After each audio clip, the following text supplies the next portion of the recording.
Hello, hello, hello. Welcome everybody to the KPP Kick Push Pull Transformational Life Podcast.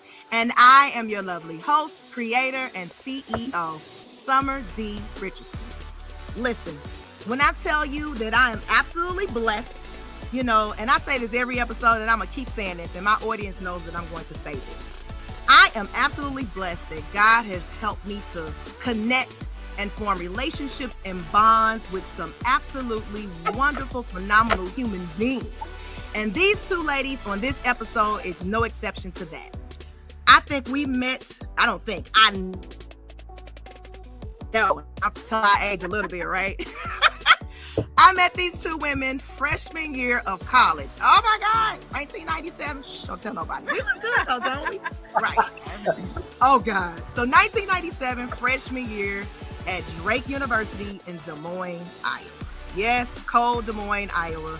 Matter of fact, I think everybody complained the last couple of months that, you've been here in St. Louis, if you've been here in St. Louis and other cities and states as well, how the temperatures have been this ice, slush, snow stuff. Well, I remember our freshman year, we had 14 inches of snow.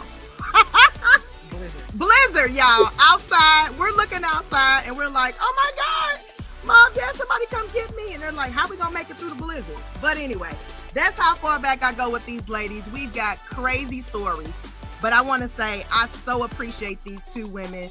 They are some of my sisters, my tribe members, my best friends. They've been with me through thick and thin, ups and downs, love, relationships, hate, new jobs, families, grief. You name it. We've been supportive to one another and been there for one another. I am the woman that I am today because of these two amazing women. And so I'm so excited that they're here on this episode. So first off, they're going to tell us about their business that they created together that is going to make a huge impact on the world. And then next, we'll shift gears. And one of them, without introduce in a few minutes, they're going to put on their therapist hat, and then we're going to discuss, which is today's episode entitled, Are They Really a Narcissist? So, ladies and gentlemen, first off, let me introduce to you all Dr. Kelly Kemple.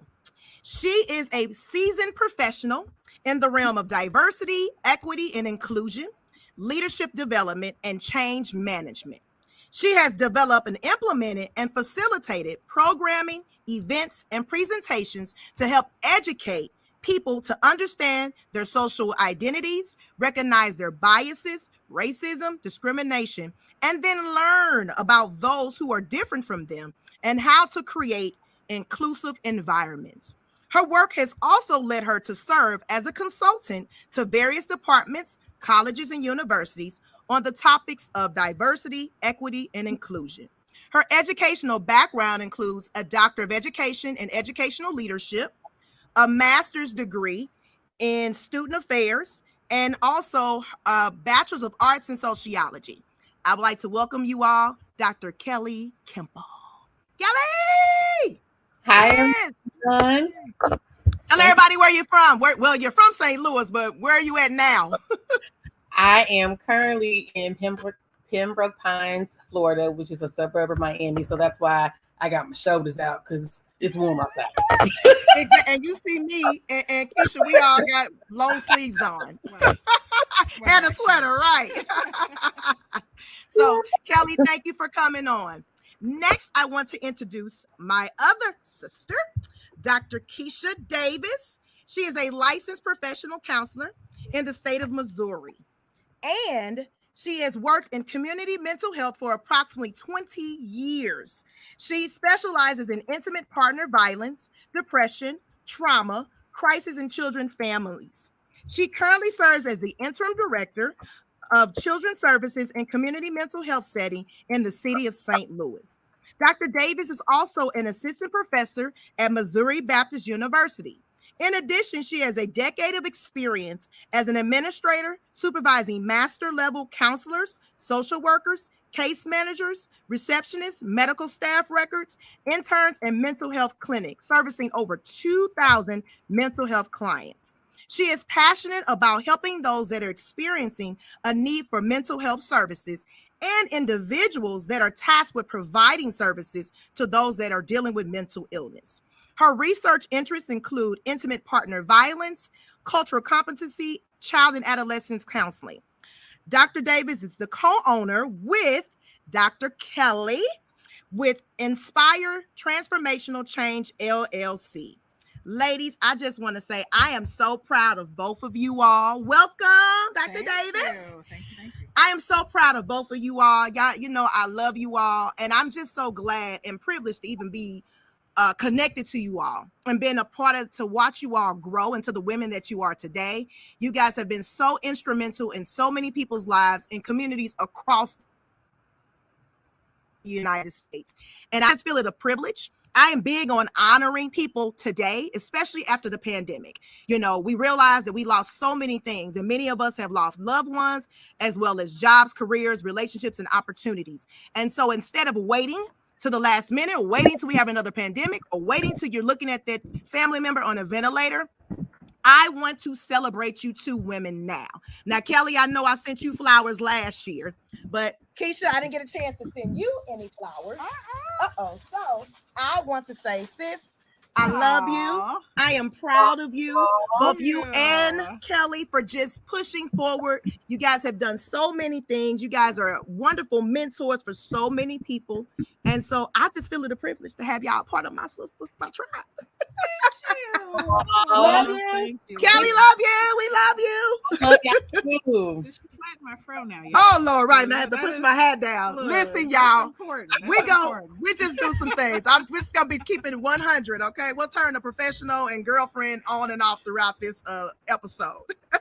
But so with that being said, let's talk about Inspire Transformational Change LLC, right? Let's talk about when or how this was even birthed. You know, how did you guys even come together collectively and say, hey, I think we should do something? What was that process like? Tell the people, explain, give me the story background. Either one of you all can start. I'm gonna let Kelly start because I think she was the one that birthed the idea and brought it to me.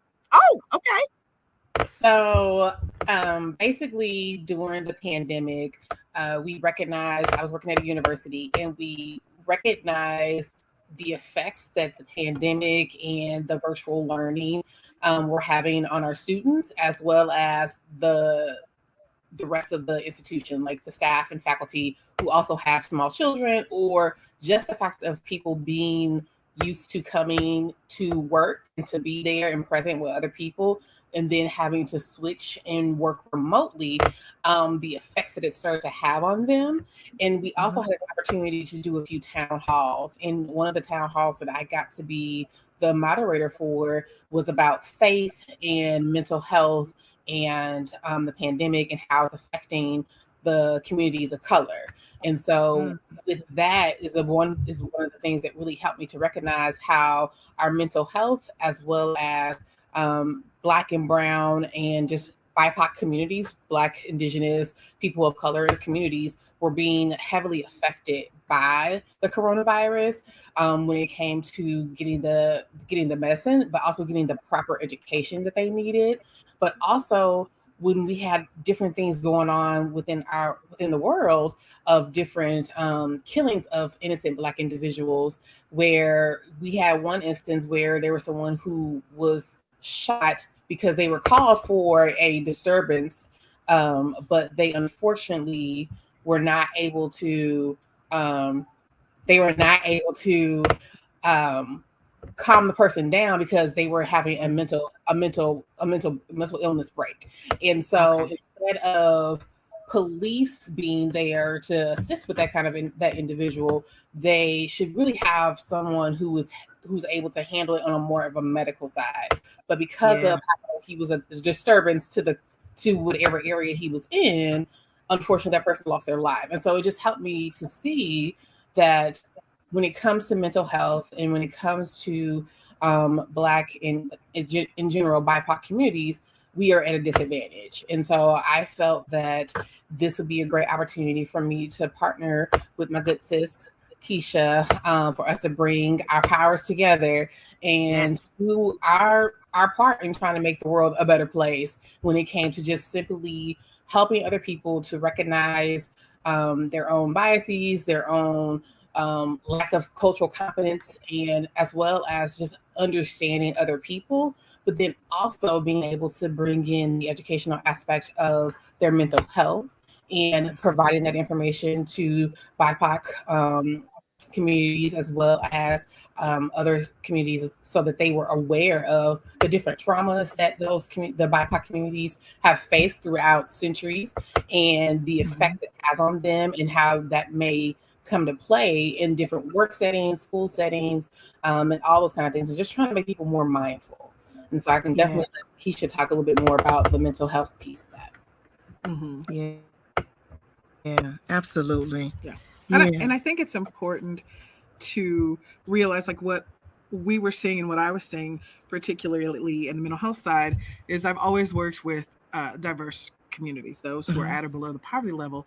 They have the greatest need, but the fewest resources. Right. Okay. And so if I don't go out in those communities and support and help, who's going to do it? Right. That's good. There needs to be someone who has the background, who has the education, who has the skill, and is mission driven to do the work. And so I have been in this field for my entire career because I'm passionate about it and I know that there's a need.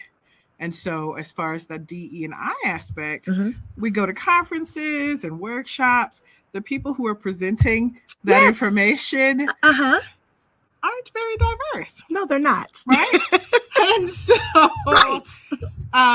there is a huge component missing, right, from those presentations, right? The lived experience of someone who is a person of color, who lives it, who breathes it, and also sees it in different aspects. I think that makes us unique in the work that we do, because we have those lived experiences, but they're different, right? Right. We've grown up in different communities. And so what better person to partner with than Kelly, because her expertise is in DE&I. My expertise is in mental health. And so it's just made sense. Yeah. It's like a no-brainer. Like, I don't think I can ever tell her no anyway. When she comes, she gonna call me. I got her. Exactly. Like, I'm a girl. Exactly. So, and so that led to where we are today. Wow. That is awesome. That is wonderful. I'm just excited about what this organization is going to do, again, for the whole entire country. So how would you say, how are things going in terms of the business? You know, like you guys talked about, you know, real talk, you guys are double minority. I mean, you all are women, first off, and then you're African-American women, you know, trying to, you know, promote a business and get, you know, clients, things of that sort. What has your actual experience been like? And then it's in this space of DEI, which is definitely needed with the combination of mental illness. What is that? What is the actual entrepreneur, I guess, space been like for you all? Well, see how Kelly's looking. Look at Kelly's face. I'm so difficult. I'm the difficult one. Oh, no. So I think the challenge for us is trying to balance creating a business with sustaining your current livelihood. Right. That's good. Say that one more time for my audience. Creating a business while sustaining your current livelihood. Right. So me personally, I am a single mom with 2 kids. Yes. Right. Yep. So in a perfect world, if I had all the resources, I could 100% devote my time to this business. Right. But I have a lot of jobs. Yes, you do. Yes, you do, sis. And so multiple jobs, Kelly, multiple. I know, right? And so I think for me, what has been the biggest challenge is creating and carving out that time to create this business. But if something's of value to you, you make time for it. Say that one more time. If something is of value to you, you make time for it. That's good. Yeah. Right. And so this mission, right, and this work with Kelly is valuable to me. Yes. Absolutely. Right. And so, you know, Kelly would sometimes be like, hey, when we gonna meet? You know, she's texting me like, hey, let's set up a day and time. We got to get this website up. Like, So I appreciate the fact that she helped hold me accountable to the work. Ooh, right, and that's creating this process, Mm-hmm. because I will get lost in all of the things that I have going on. Yeah. And so you have to have someone on your team, right, that has strengths opposite of you. Oh, that's so Right? good. Yeah. So yeah. Kelly's going to keep me in line, and Kelly's going to say, we need to meet and do X, Y, and Z. And I'm going to show up and be there. Right. Because Kelly said, you better be there. Kelly said, you better be there. So I'm going to be there. On time and present and ready. Right. But I will say this. It definitely is not all on Keisha, because also we started this fall 2020 is when we kind of started talking about the idea. And then unfortunately, in March of 2021, I lost my mother. And so that has also been something, just having to go through the grieving process. And that's, a process that is ongoing. And so in my mind, when I have those first of like, Keisha, let's go ahead and do that. Yes, she's there, but then I may lose the spark to be like, all right, let's keep going. Because, I'm just trying to get through the day. So we both have had a lot of things going on, even though we still know this is very important work, and we're hoping that we can both find that space and time where it's like we both are like, okay, girl, let's go, let's do it. Exactly.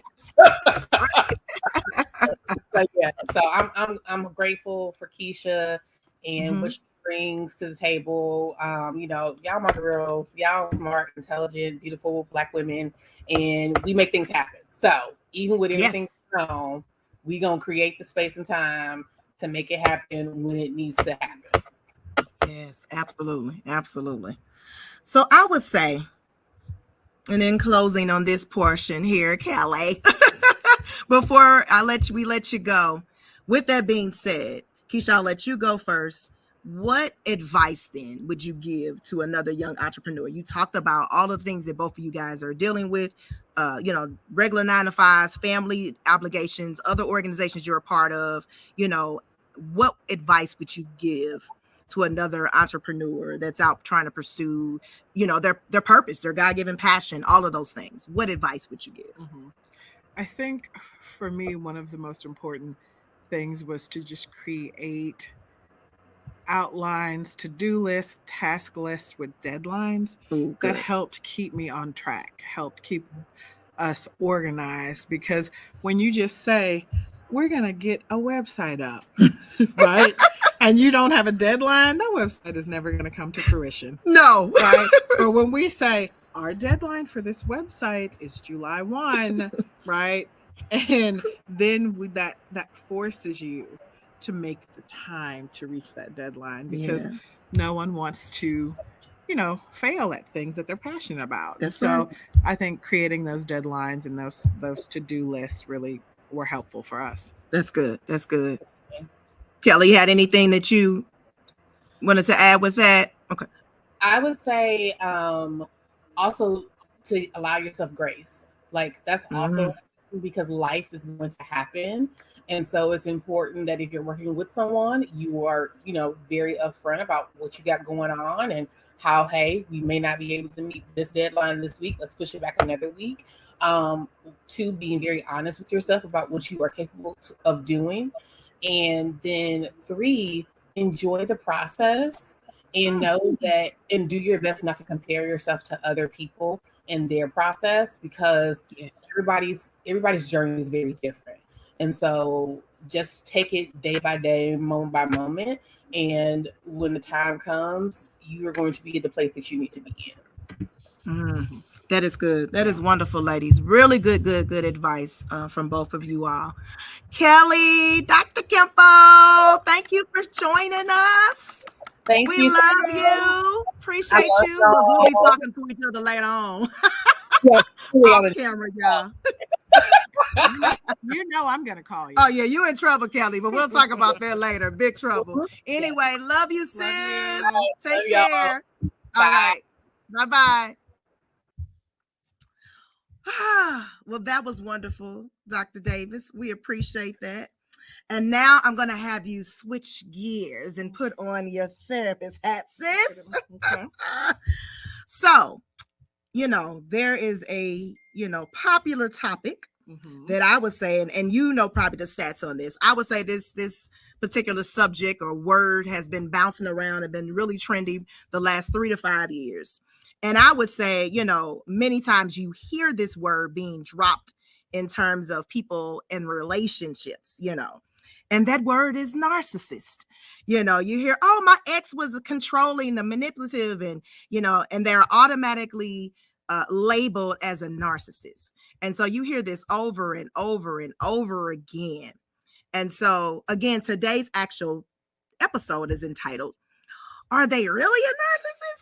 Or is it just me?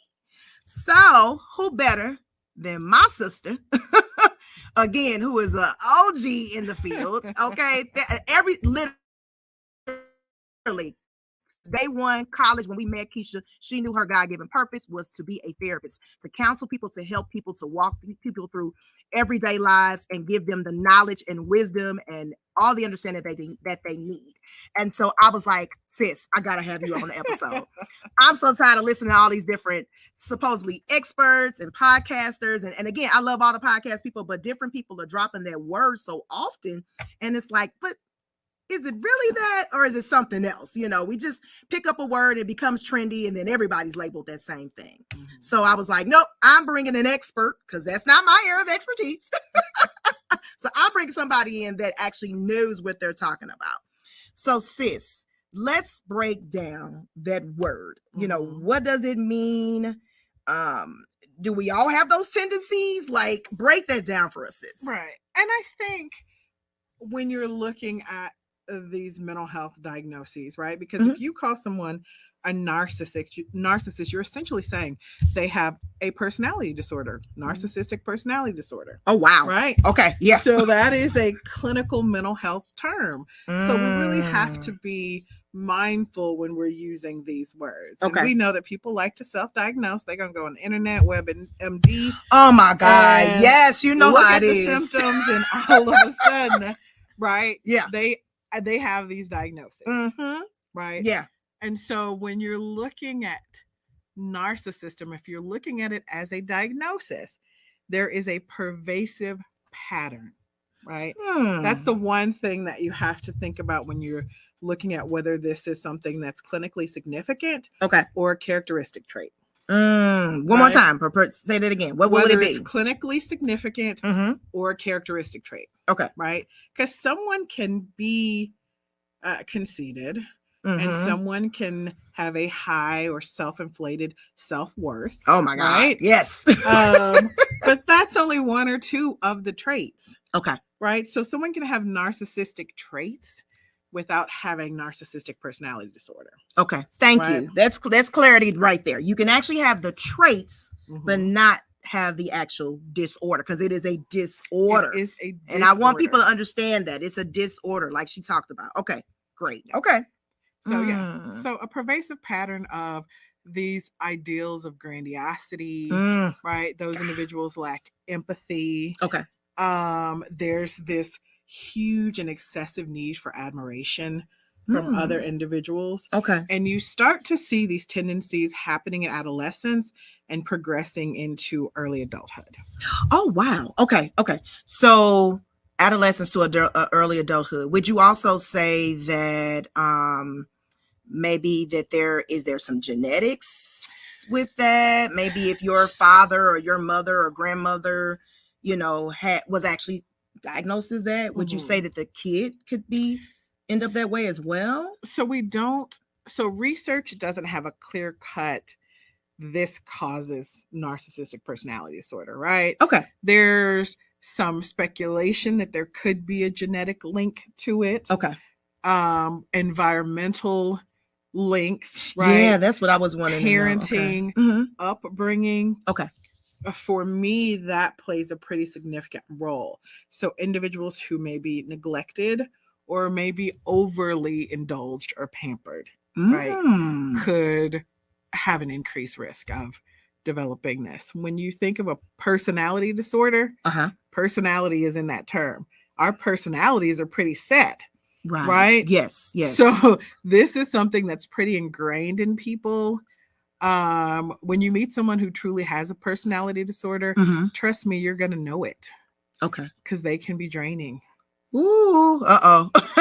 Did you all hear that? They can be draining. It can be draining. Because they suck a lot of energy out of you, right? Ooh. Especially with narcissists, they need to be the center of attention. Yeah. Praise me, worship me. And they really cannot handle any kind of negative feedback. Okay. It hurts them on a level much deeper than, oh, my feelings are hurt, right? Okay. They may not show it to the person, but they really internalize those feelings of humiliation. Right. Okay. It affects them on a deeper level. And does it make things worse? Yeah, they tend to lash out in a different way. Woo. Okay.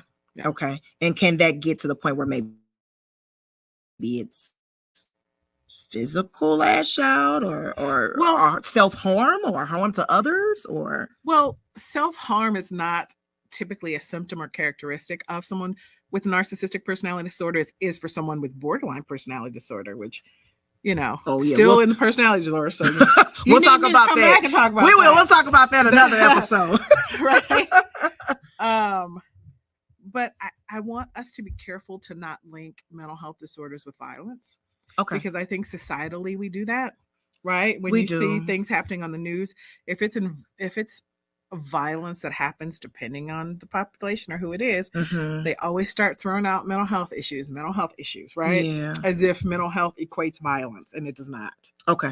That's good. No, that's it. And you're right. We really do. I mean, it happens all the time. Every single story you hear on the news, a lot of times there's this excuse, and they don't even know if the person has actually been diagnosed with any type of mental illness or mental health issues or conditions at all. And it's just this assumption that, it has to be mental. Wow. But no, that's very important. That is definitely very important for us to keep in mind, you all. So, and I know you mentioned, so we talked about that there wasn't any necessarily, they haven't been able to find any kind of genetic, but you did mention that sometimes maybe the home environment. Can you go a little bit deeper into that, with the home environment or, if race or ethnicity, or you see more higher population of that, or I don't know, did COVID make a explosion of that with people being at home? I don't know. So many things you hear thrown out there. So I want to do away with all of these, I want to do facts, what's truth and what's false, basically. Right. Yeah.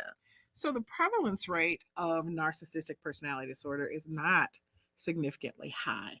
You see higher rates in depression and anxiety. Those two had a significant increase as a result of pandemic, right? Okay. When you're looking at narcissistic personality disorder, depending on communities, it ranges anywhere from 0 to about 6% of community samples. Right? Wow. Okay. So it's not a hugely significant population.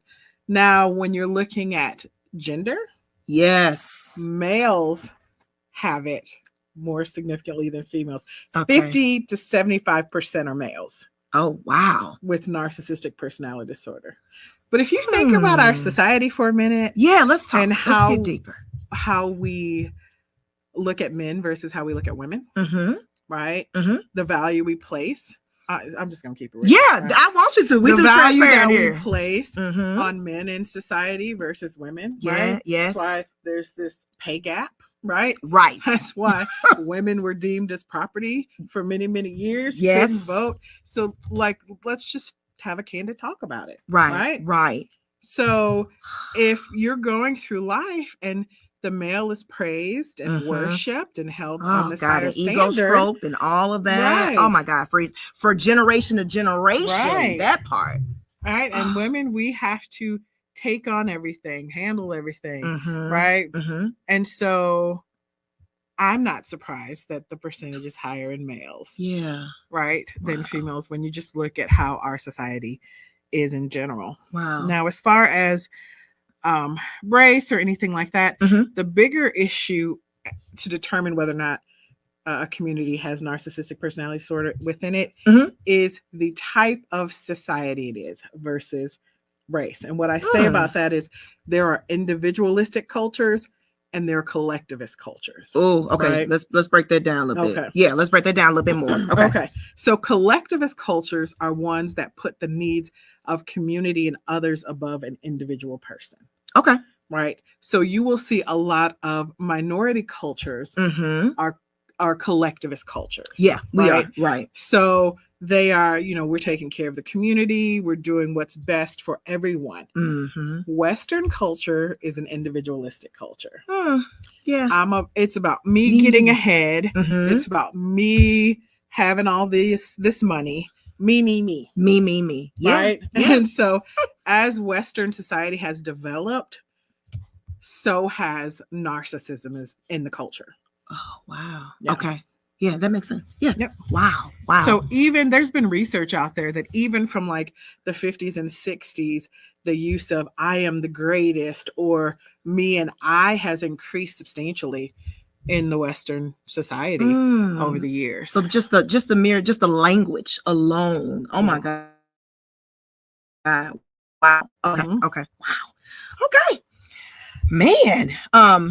So why do you think, because you talked about it, it's actually a disorder, it's personal. So why is it that it seems like that people are labeling people so quickly and have no clue at all? Like, why are we just using that and we don't even understand? Is it because we don't understand, the lack of knowledge, the lack of understanding? We just throw that word out. You hear it all, hear it in every other conversation, especially if you're talking to your girlfriends, like you talked about a lot of times.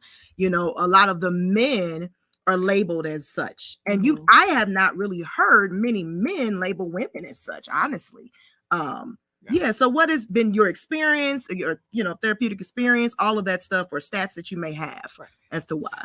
So I think from my experience and what I've observed over the last several years, the terminology really started to come out more during a particular political climate. Oh, right. Okay. Let's go there. When you look at what was said about certain individuals in the media, and the term was used quite a bit. Right? Okay. And so it started to gain more traction, if you notice, you said in the last 3 to 5 years. Yes. Right? Yes. And so I did not hear people running around calling someone a narcissist as often as I have over the last few years. Wow. Now I've heard people use terms like someone being antisocial or someone being psychotic or a sociopath. Different, I've heard that throughout my career. But calling someone a narcissist, I've seen an increase over the last few years. But I think that's just because, media has started to use that term a bit more. Yes, they have. They really have. But we really have to be mindful. Clinicians, right? Those who are trained should be giving that diagnosis. Yes. But we know people diagnose themselves all the time. Oh my God. But we do it ourselves. If I got a sore throat, I'm over here like, oh Lord, one cough. Right. So I got COVID, Lord Jesus. Keisha, you are not the medical doctor. Right. Call your doctor, girl. Right. And stop diagnosing yourself. Exactly. And so, but we do it. We do. I have clients come in already knowing what their child or what they should be diagnosed with. Are you kidding me? No, because they've gone on the internet and the internet told them so. Oh my God. Oh, I'm like, well, if all it takes is the internet, I need to get a refund from all these student loans. Okay, your whole degree. Okay. All these degrees need to go here in the trash can. All of them. Right? So there's specific training, years of training. Now you can tell someone that, we can talk about the specific diagnostic criteria because there is a manual that is used to diagnose mental health issues. It's called the DSM-5, which is the Diagnostic and Statistical Manual. Okay. It's what the professionals use, psychiatrists use, therapists use, social workers use. This is what all of the profession uses to diagnose mental health issues. Oh, wow. Okay. Yeah. And so, no, don't go buy you one. Don't go on Amazon. Now you heard it too. Okay. Somebody was like, "Oh, what was that again? Let me Google this real quick. They got this on Amazon. I can get this real quick. To get this book and start going to town." Okay, listen, this is what's going on with you. Okay, I got the right information. I got the book now. So, God, yeah, we will. Yeah. So I hear you, right. Make sure, no more self-diagnosis. Talk to the professionals. Let them do their job. Yeah. God. But so let's talk about the dating. And since it's coming up anyway, most of the time, that's when you hear it a lot of times, is in relationships, So, many people, have many questions about that. So like, and I would say, especially for women, like we just talked about, let's just talk about, we're late. Let's talk. So it's like, a lot of people will say, well, I think I'm dating a narcissist, and like you said, first off, you don't need to self-diagnose that person that you're dating. But let's say maybe they are, maybe they don't, maybe they are. And so the one, somebody maybe question themselves, hey, is there something that I'm doing? Could it be possible that something is, you always say that you attract who you are or whatever, all those terms you hear all the time. So could it be something that the person is giving off as to why the narcissist person is drawn to them, or that person keeps drawing in narcissists? Or a narcissist isn't going to be drawn to another narcissist because they're going to be both want attention and accolades and grandiose. It's just not going to fare well. Say that one more time, because I think the people in the back didn't hear you loud enough, sis. A narcissist is not going to be drawn to another narcissist. Okay. Right? Takers are drawn to givers. One more time. Say that one more time. Takers are drawn to givers. If you are a giver by nature, these are individuals. And look, let me tell my business, right? Okay, I am a giver by nature, and right? That's why we're friends, because we're both givers. It's our issue. Right? Another episode. But we tend to meet people in romantic relationships that are takers because they get that sense that this person is going to give support, right? And they are going to deplete you if they can. Woo! Right? Yeah. And givers are also those that like to uplift people. Yes. Right? So if you're a narcissist, you need that. You need someone to give you that praise, right? To give you those accolades, right?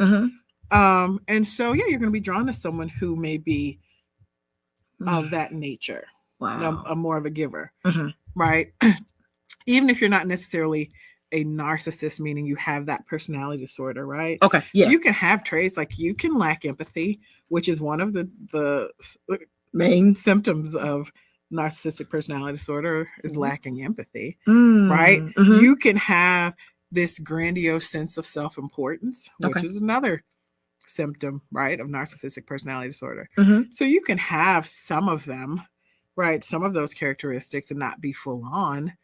But I've told people, I'm like, you have narcissistic traits. Okay. And it's making me feel some type of way. Right. It's disturbing my peace. It's disturbing my peace. So you have to, I think self-awareness is really important. Okay. I've seen so many people that stay in relationships because it's familiar. Ooh, right? Yeah. Because I know what I got with you, right?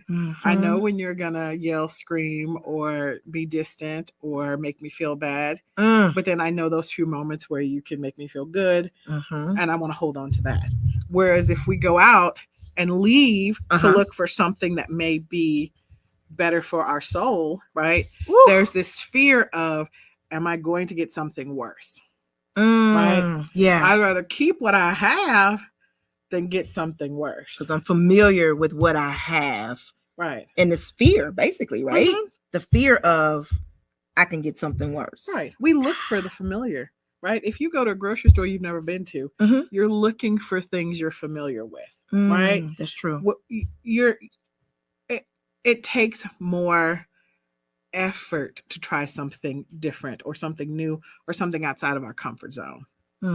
Right? Yeah. So if we're used to people who are a certain way and have a certain personality, when you go and find someone that maybe doesn't like to yell in relationships, doesn't like to argue, who doesn't like, it's a discussion, it's not an argument. Right. If you say we're arguing and I'm like, no, this is actually a discussion.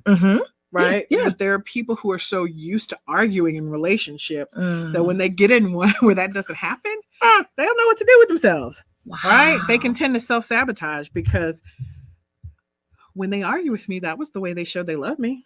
Oh, right? When they called me names and talked about me, and then later brought me flowers or a gift, like to make up for it. Right? Ouch. So we have to start looking at ourselves and saying, like, we deserve something better, something more. Yeah. Like, you're allowed to have expectations in relationships. Oh, say that again. You're allowed to have expectations in relationships. I've had people tell me, I don't expect anything from my partner. I was like, that's not true.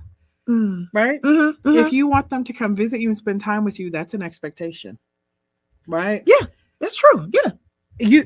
And I think sometimes people think of, when they say they don't have expectations, they don't have to have, all this money. They don't have to these 6 careers. figures and right. all that's that stuff. That's not the only type of expectation. Mm-hmm. It is as simple as don't call me out of my name when you're mad. That part. That is an expectation. That part. Right? Yeah. My God. Like that, just the simple stuff. Like, I like to communicate. Don't make me feel bad because I have an opinion that differs from yours. Ooh, that is an expectation. That's good. You are allowed to have. Relationships are reciprocal. Mm. If you're doing all the giving and not receiving much, you may have to kind of reevaluate what's going on in that relationship. Yeah, so that's facts. God. Look, you took us that. Wait a minute. Okay, though. No, this is good stuff. So, along that lines, I'm gonna go just a little bit deeper into that relationship piece. What you talked about, self-awareness for a lot of people. So, what's step one? Somebody's like, I'm tired. I'm tired of the dating scene, or I've been married and now I'm divorced, and I feel like I keep dating or being with the same type of people or person or whatever, and you talked about the self-awareness. Like, what is step one for someone that's like, I really do need different, like my peace is just destroyed. I'm lost. I don't even know who I am anymore because I've lost myself in so many relationships or the dating scene or situationships or whatever the new terms are. I can't even keep up. Or I'm in a marriage maybe, and we're going through a pretty down spot, right now. What is step one of coming to the self-awareness where I can what is step one? Like, give us some steps that you got. I know we know when we're unhappy, right? Ooh. Even if we don't want to overtly or blatantly identify it, your body's going to tell you. You're going to be more tired. You're going to be more irritable. People around you are going to see it. My daughter looked at me the other night and she said, Mom, you're cranky, aren't you? Right? And this is the baby. This is her daughter. So people can see when there's a shift in you, right? Yeah. Oftentimes we get so defensive about it instead of actually taking a moment to receive it, to say, maybe they're saying something I haven't been able to identify. Right. Yeah. So sometimes other people can shine that light, that mirror on us. Right. I think everyone should create a list of non-negotiables. Say that one more time. Create a list of non-negotiables. Right. Okay. There are things that you are willing to compromise on. Right. We know that. Yeah. Like if someone's a little messy and you might be a neat freak. Now, if that's your non-negotiable, that's on you. Right. But you have to know what those are. Those are the things that you're not going to budge on. And the first time you see it, it needs to trigger you to say, hold up. So non-negotiables. Okay. You need to be able to identify triggers. Right. So I've worked with clients and I'm like, what triggers you? Right. You have these issues in relationships. So start with the last failed relationship. And start identifying what were things in that relationship that made you feel angry, hurt, uncomfortable, embarrassed, humiliated. Okay. Right. And no matter what they are, like it doesn't matter what it was, even if it was something in your mind. Because I think we kind of like, it wasn't that bad. It wasn't that serious. Or I was tripping or it was just me, Yeah. So no matter what, like write it down, basically, no matter what it was. If you think you were tripping, write that trigger down, how you felt. Okay. And people will make you feel like your feelings aren't valid or you're overreacting. Right. That's what I'm saying. Yeah. So, yeah. So know those things. I see people all the time that say they never wanted to date anybody who smoked. That was a non-negotiable, but they have a smoker.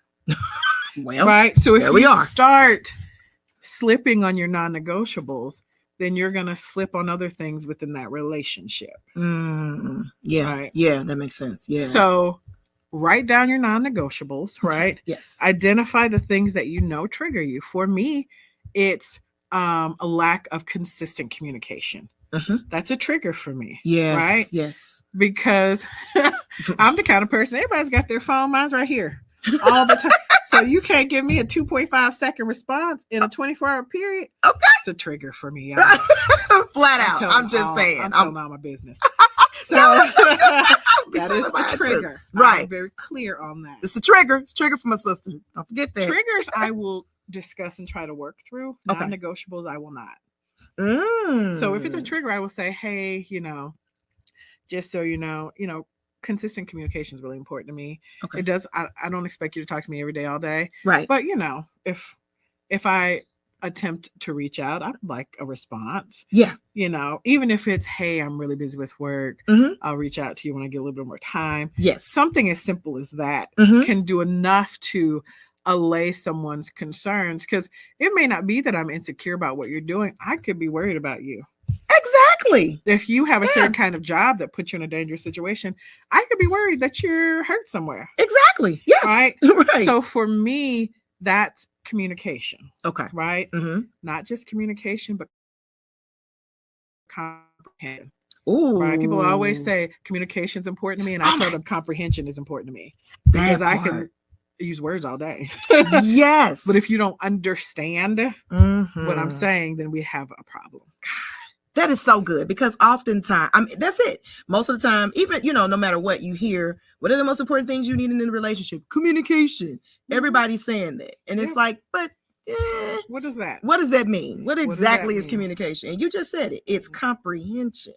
That part. Just because I'm saying words, do you actually understand the words that are coming out of my mouth? Right. And how I'm being affected. When people communicate, they're so focused on how they're affected versus how the other person is affected. Yeah. Right? Yes. So non-negotiables, triggers. And I think something that's really, really important that people don't do enough of is identifying their love language, as well as a love language that you don't want to deal with.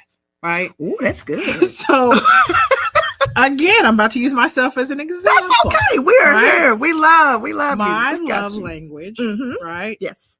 My primary is acts of service. Right. Yes. And really, you have to understand what all of them mean. Right. And most of you've all probably seen, but if not, please don't pick up the 5 Love Languages. Great book. So I don't think that I've dated someone before whose love language is receiving gifts. Okay. Right. But it was on a level of high expectation. Oh. Right. Okay. So I was like, I don't like this. Right. I want to be able to give someone their love language. You don't give someone the love language that you want. Right. You give them theirs. Right. That's right. Right. So if you can't do that, then don't be with that person. If you know you don't like affection and you don't like someone touching and hugging on you, and it disturbs you that greatly that you can't compromise, why are you with someone whose love language is physical touch? Wow. Right? Why are you with someone whose love language is words of affirmation if you don't like to give compliments or make them feel good with words? Right. It's going to be a point of contention in your relationship. And always, actually. Always. Right? Always, right? Love languages, once you get to a certain age or stage in life, they don't really change that much unless something drastic happens. That's true. Yeah.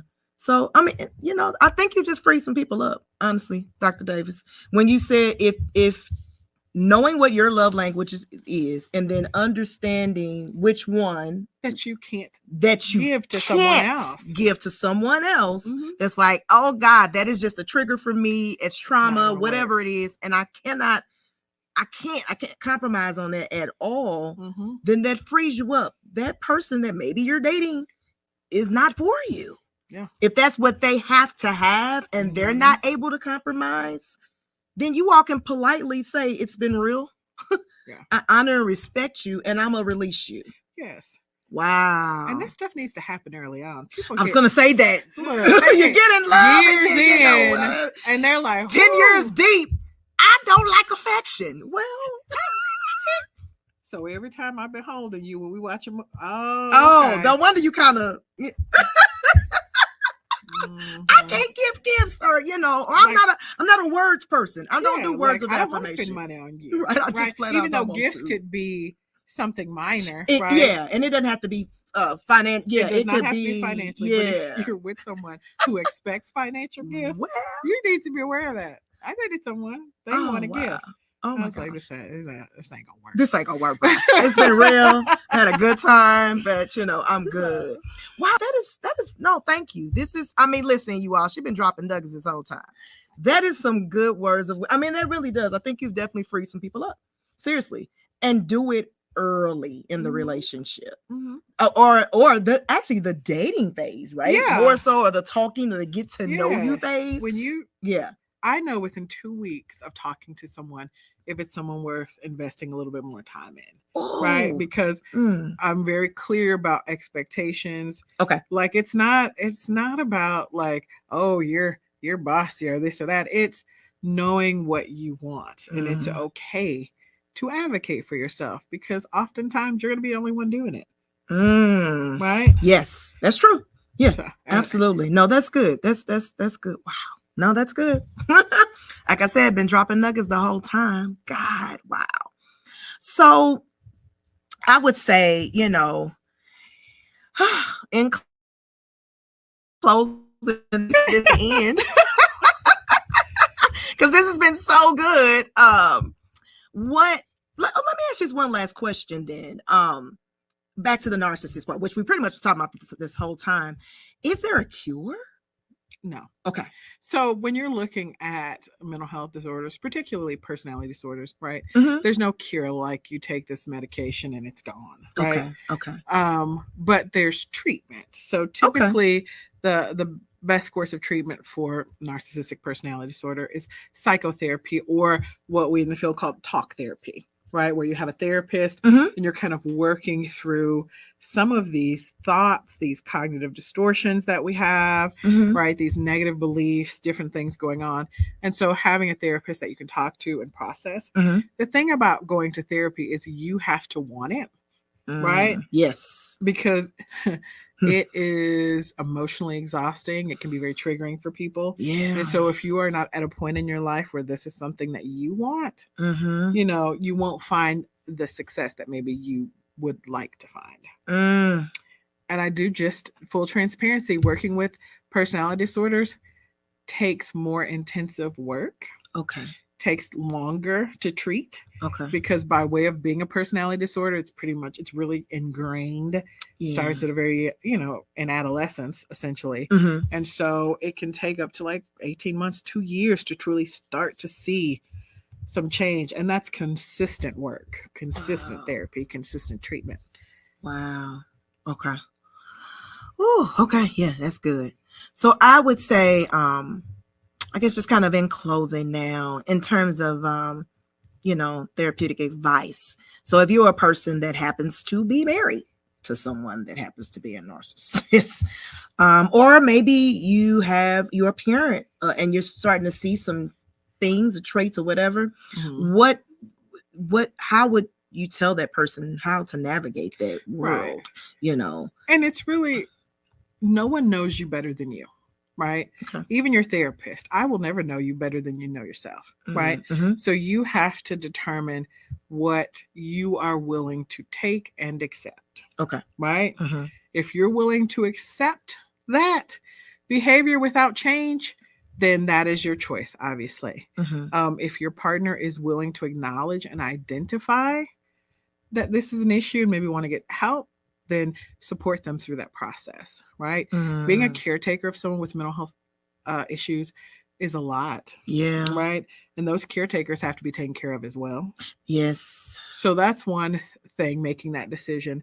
Sometimes it leads to the point where you have to disengage to make yourself a priority, right? There is this method called the gray rock method, where when you're engaging with someone who's like a narcissist, yes, you have to kind of take a step back and not engage in some of those behaviors. Okay. In order to keep your mental health stability intact. Woo. Right. Yeah. And I had to work with a client and teach them that. And it was her mom Oh, who was the narcissist. And yeah. she'd been struggling with it. And she was an adult in her 40s for such a long time that she had to get to the point to say, it's not about loving my mom. It's about making myself a priority.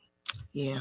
So she was going a long time without talking to her mom because she had to disengage. Okay. Right. Yeah. Or she knew her mom's trigger words that would lead to arguments. So if her mom said a certain thing to her or posted a certain thing on Facebook, she used to engage. Okay. And it would go back and forth and back and forth. Yeah. So we had to work on not engaging. Right. Yeah. So it takes a lot of work and a lot of practice, but yeah, it's doable. Like you said, if a person is committed, consistent, then it would work. Yeah, and she was able to get to the point where she didn't need therapy anymore, and she was able to do these things and use these coping strategies on her own. That's the ultimate goal. We don't want you in therapy forever. Okay. The goal is to teach you to be self-sufficient, resilient, self-reliant. Okay. Yep. Okay. Wow. So one more question, just in closing, this is it, sis. She's gonna ask me another question. I know, but I'm like, we only got so long. I can listen. This is my girl. We go on and on and on. Okay, I promise this is the last question, so I can bring it over. But last question: if a person, let's just say brand new person, and they seeking therapy, they're nervous, they're scared, they don't, what would be your advice to them? Just how to prepare maybe for their very first session. You see all these little funny memes, you see all those things and stuff like that, and they're funny and they're cool, but honestly, it's a serious thing. What advice, or see people been telling you, I think, so, and you can only talk your friends and your family and your significant others' ears off for so long, where it's like, okay, I'm not a therapist, I can't do anything else. And it's like, I think you need to start seeing someone, but it's still somewhat of a stigma still surrounding it. Very much so. Even after COVID, and people really, I know y'all doors people been beating on y'all doors. I got waiting lists for some of you for the therapists these days, but still, there's still this fear, anxiousness, shame, all of that surrounding the idea that you may need to see a therapist. So what would be the advice to someone? I mean, first thing is that therapy is not what it is on TV, right? How it is on TV, that is not how it is. Yes. Right? We are regular old people who, are just here to support. We've been called to do this work. That part, yes. So find someone who's called to do the work and not just doing it for a paycheck, because we don't make a lot of money as therapists. So. Not enough. Not at all. Y'all don't make a lot of money. So you really have to be called to do it, right? And find someone that you just feel like you can connect with. Okay. Right? Okay. Like, it's okay. Just but it's that first step that you have to take. Right. And that's sometimes the hardest. And even just looking up some therapists. Yeah, that's the other part. Like Psychology Today has like listings of therapists with their pictures, bios, like what they treat, right, insurance that they take. Right. I mean, you can reach out to them and based on how they respond, you can decide, I like this person, I don't, and just move forward like from there. Okay. Gotcha. For those who are really scared, there's telehealth options where you can do therapy from home on the phone or on a video. They even have it where you can chat for therapy now. So there's so many different ways to get therapy. Okay. I don't know that the chat part too. Okay. Wow. Okay. And it's really just to make sure people are comfortable and they're getting the treatment that they really need still. Right. Okay. Treatment is person-centered. We should not be catering treatment based on what we want. It's the needs of our clients. It's how we cater treatment. So wow. Okay. Yeah. Again, we can go on and on. But we can't because my daughter's calling me. Oh Lord. And she's gonna probably she's gonna whoop me. I'm gonna tell her it was summer. It's like, it's summer. But thank you again, sis. I appreciate you, Dr. Davis. You will see her again. She is our regular. She will be on talking about whenever you need me. Right, yeah, all kinds of other subjects that we didn't even get a chance to. We touched, but we didn't get a chance to get into. But thank you again, sis. I love you. I appreciate you. So in closing, don't forget to breathe. And as you breathe, know that you are God's greatest creation. Now go out and fulfill your purpose unapologetically because someone is waiting on you. I hope that you experience God's peace, love, and joy.